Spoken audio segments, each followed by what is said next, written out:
today we're glad to be talking with singer, dancer, and actor Chris Trousdale. Hi, Chris. How are you? I'm great. Hey, what's up, everybody? So tell us, how did you get started working in the entertainment industry? Well, I started off like any other kid, just with a dream, and my mom and dad helped me get into it, and my grandma, everybody, the whole family kind of just supported my crazy antics with wanting to be a singer, dancer, performer, actor. So, and just lots of classes and auditions and stuff, and finally I booked something around the age of 8 and performed on Broadway and was in the business from then on. And people definitely more than likely recognize you from former boy band Dream Street. Yeah. Do you still stay in touch with the guys? I do. I stay in touch with Jesse every now and then, and Greg and I have been speaking, and Frankie and Matt, not so much, but, you know, through mutual friends, we do say hello. So, Very cool. Tell me, do you have a most memorable moment from the time you were with the group? Yeah, probably when we had our first big arena concert. We were doing, I think it was a Jingle Ball of some sort, or a Wing Ding in Florida. We did a few that year, but one of the most memorable experiences was when Jessica Simpson was on stage singing, what was that song? Oh, I wanna love you forever. That one song she sang. And during that, they were going, Dream Street, Dream Street, Dream Street. And we were just about to go on. So we kind of felt bad, but yet at the same time, all of us were just in shock and in disbelief that our fans were that supportive, in the sense that the whole arena was chanting our name. And we just kind of looked at each other like, wow, we made it, you know, and we were just so excited. A few of us were tearing up and stuff. So. Definitely. Well, I saw a lot of your fan reaction on Twitter as soon as you came up on Shake It Up, playing the character of Justin Starr. A lot of your fans were like, "Oh, that's Chris from Dream Street." So that was pretty neat to see your fans stick out. Oh, it was so neat. Like, I was just so happy that they were, well, A, that they remembered me, and B, that they were as supportive as they were, seeing as I took a little bit of a break from the business, and having them just right back where they were before just totally blew my mind, and was awesome. It was a great Christmas gift to really have all of them behind me and supporting me. Absolutely. Tell us about your experience on Shake It Up. What was it like filming? Oh, Shake It Up was awesome, especially because the character was totally right up my alley as far as singing, dancing, and acting. It really, I was able to show off all my hard work in all aspects. It was really awesome, and the music was cool too, to be able to go back into the recording studio and record a song specially designed for my character. And just being able to record it and have it play on the show is just unbelievable. And yeah, it definitely sparked up my interest in the studio again, and I can't wait to release an album here shortly. Tell us about your upcoming album in 2011. What can we expect? Oh, well, I said this in a few other interviews, but I'm a dancer, a strong dancer, and I love to dance. And so my music is definitely going to be something that will be visually interesting to watch as far as music videos go and performing-wise goes, because I'm going to be dancing my butt off. Because I definitely feel like a lot of the male artists nowadays aren't really showcasing that as much as the female artists are. Right. And, you know, Chris Brown and Usher, they do a great job, but I really want to kind of just do an even bigger job as far as the dancing goes, so I can't wait. Oh, absolutely. And speaking of music, I actually went into Hollister myself, and I heard your song Wild Christmas. Did you really? Yeah, so it was so neat to find out that you sung it. I was very... Yeah, no, that's something I did about, let's see, 2003 or 4. I mean, it was a while ago, but... Oh, really? Yeah, that was a fun song to do. And, yeah, a lot of my fans on Twitter have been talking about how they've heard it in Abercrombie and Hollister and stuff. And it's actually really cool during the time when the Shake It Up is there to also get that as well, that they've been hearing that. That's great. Right. How did it become part of the Christmas playlist? Did you apply for that, or how did that come about? You know what? I wish I had an answer for you, because I'm asking the same thing. I spoke to my manager, Louie, in New York, my old manager, and he was just like, well, it was a buyout, and I recorded it for a Christmas compilation CD with Raven Simone and a few other artists. And so I guess they have the right to be able to use it in their stores. I really don't know. Well, I love the song. I have to tell you that. Oh, thanks. I loved it. It was a good song to record. Have you been into the store yourself to hear it play, and what was your reaction if so? No, but I think I'm going to head up, because I live like an hour away from the nearest mall that has a Hollister in it, or at Abercrombie right now. So I'll probably head up there this weekend and see if I can hear it. It'd be cool. Awesome. And tell me about your Twitter now, which is official CRT. How do you like using Twitter?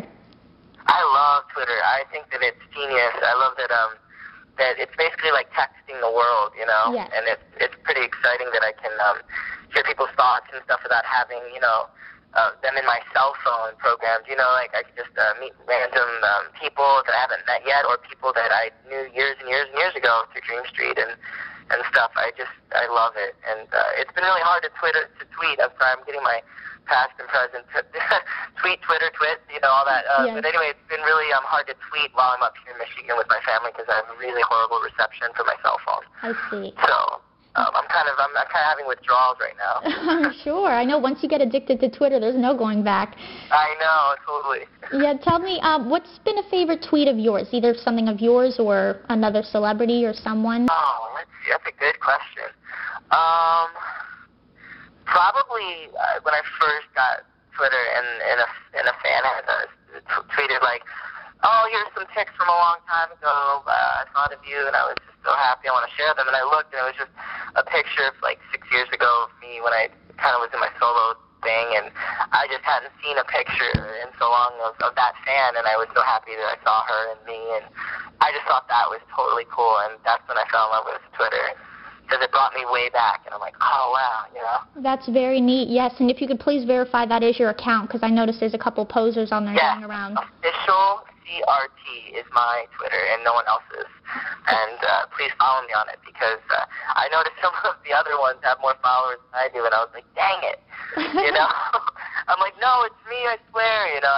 I sent it. I'll do a Christmas picture, I think, in front of my tree, and tweet that, so maybe that'll help verify, too. Oh, yes, absolutely. Yeah. And now we have actually a couple get-to-know Chris Trousdale questions. Are you ready for these? Yeah, totally. Okay, tell us one thing we may not know about you. You may not know. Let's see. I like to read. You like to read? I don't know. You may not know. You know what? I don't know. I like, you know what I like to do? I like to do house stuff. Like, I like working around the house. Like, my mom's property up here, I love to during the summer especially, I like to go to the vegetable garden and do construction stuff and help chop wood for the fireplace. And I'm not prissy in any way like that. I like to get dirty. Very neat. See, we didn't know that about you. No, nobody does. Yeah. No. And tell me, do you have a prized possession or something you can't live without? Prized possession. Prized possession. A prized possession. This is a good one too. Well, I just got a puppy. Oh, you did. Oh, yeah. What type of puppy? It's a Maltese and a poodle mix, a Maltipoo. Oh, very cute. You'll have to tweet a picture of it. Definitely. I love her to death. She's a sweetheart. Oh, very cute. Yeah. And what's your favorite style of dance? I love hip-hop because there's so many different, there's a wide variety of styles of hip-hop. You have your street jazz, which is more technical and less, gangster. Then you have your straight-up hip-hop, gangster hip-hop. And then you have, pop hip-hop, which is, more music video hip-hop. There's just hip-hop you can express in so many levels. And especially now with, So You Think You Can Dance, Yes. They've really shown the world, which is what I'm really excited about with my solo career, is to do a lot of stuff like that. Yes. Because there's no especially male artists out there that are truly dancing that hardcore. Mm-hmm. And I would love in my videos to feature that. Because back in the day, it wasn't cool for a guy to be able to do, what these guys are doing on that show. Right. And I feel like they've opened the door for people to be like, wow, that is amazing, Absolutely. So that, that's definitely something I want to do. Yeah, I absolutely love that show, and they're all very talented dancers. Yes, one of my favorites. Yes. Yeah. And tell us, what's your favorite fast food restaurant? Food. Let's see. I love original KFC. KFC? It's got to be the original. Not the crispy or the grilled. It's got to be original. Dark meat drumsticks. Love them. And I do have a problem with French fries from McDonald's. Yeah, too good. I know. It's good. Definitely. How about Chick-fil-A? Are you a fan of Chick-fil-A? I do love Chick-fil-A. And, yeah, if I have to do fast food and I want to eat healthy, I like the chicken fillet because I don't want to, try to stick to the healthy stuff. Absolutely, definitely. And now tell us, who is a celebrity crush of yours? Celebrity crush. I love Kim Kardashian. Nicole Scherzinger for sure. And then my favorite blonde is Julianne Hough. Oh my gosh. If I could debut on that show and dance with her, I'd be very happy. Hopefully that could happen one day for you, huh? Yeah, I hope, yeah. And now tell us, what's your favorite song of 2010? 2010? Oh, there's so many good ones. I can't even, that's a hard question. Oh, gosh, my favorite one? Well, to generalize it, I'm enjoying like the dance hip-hop phenomenon with like the crazy club beats, but with like the hip-hop edge to it. That's like my new favorite thing. I think that music's been headed that way, but I'm glad that now it's like really popular. Oh, yeah. Because I love all that. Definitely. Yeah. And tell us, since New Year's is coming up, do you have a New Year's resolution? New Year's resolution, probably to hit the gym even harder than I have been. Let's see. But also, I want to really focus on my music and to not worry so much about what people are going to expect of my music, but more worry about what I want to do with it. You know. Absolutely. And is there anything else you want to tell your fans as well? I just want to tell every fan that remembered me from back in the day and the new fans that are just now finding out, who I am. I just want to say thank you so much, and that, I know this is very cliche, but without you, I really honestly, truly, deeply wouldn't want to or wouldn't be still doing what I do. And they've really, really helped me through some times, and I'm just beyond happy and thankful to them for supporting me, especially with my new career going now, and just have a great New Year and happy holidays, and can't wait to meet them or see them soon. Absolutely, and everybody needs to make sure to follow Chris on Twitter and stay tuned for his album coming out in 2011. That's right. Thank you so much. Happy holidays, everybody.